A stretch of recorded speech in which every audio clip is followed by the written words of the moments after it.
sa oled vist pea kõigil suveülikool on olnud? Enamus on. Jah.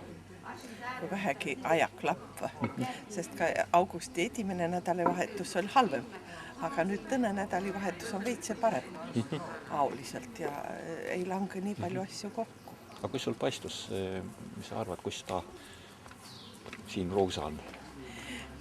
Ma peaks ütlema, et mulle päris meeldus sellepärast, et ma ei ole Ruusal käinud ja ma olen tahtnud üks seda Võrumaad lähemalt tundma õppi, ega oma käe pealt ei saa teeda nii palju.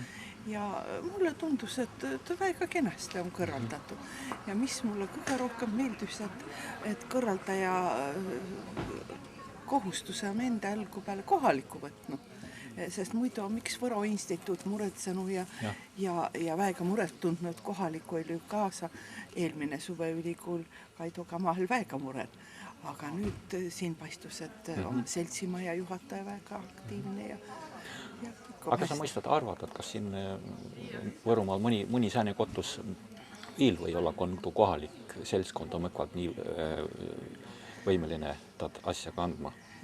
Ma ei ole käinud, et mõnes säänse kotusse, näiteks Moosta on mulle ka üks avastuste kotus, kus on elo läinud nii käima, täitsa unetatu kotus on.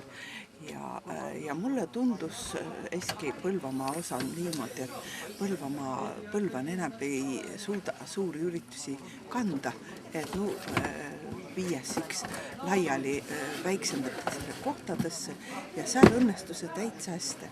Muidugi Räpina kant on omaette vabariik olnud, ega sõltumata Põlvamaast, sest Põlva rajooni aegu oli üks ääremaa kõik soo. Aga nüüd, kui ettevõtva, siis on elo tõne. Et ma arva, et keskustesse ei ole jälle asja, aga just säänse kotusse ja kost tärkas sääntene initsiatiiv. Mulle paistus, et siin on hästi.